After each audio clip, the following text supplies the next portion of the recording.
सोने के थलियावा में फलवा सजावनी से, फलवा सजावनी से कैले बानी तीजा के बाड़तिया से कैले बानी तीजा के बाड़तिया।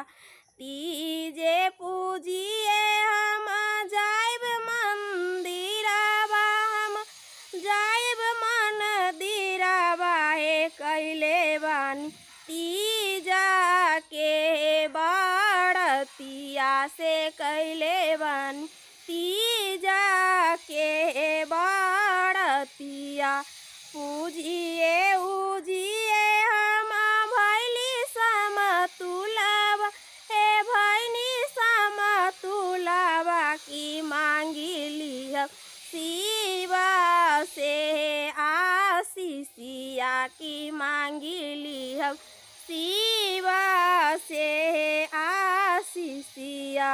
नैहर में मांगवा भाई रे भतीजावा की भाई रे भतीजावा से ससुरा में भरल खुला परिवारवा से ससुरा में भरल खुला परिवारवा से ससुरा में भरल खुला परिवारवा।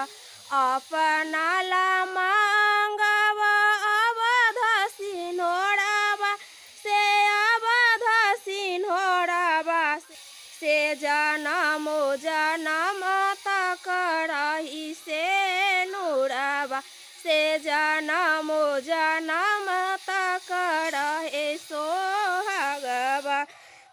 सोने के थालिया में बेलपत्र सजावनी धतूरिया सजावनी से कैली अब तीजा के बाड़तिया से कैली अब तीजा के बा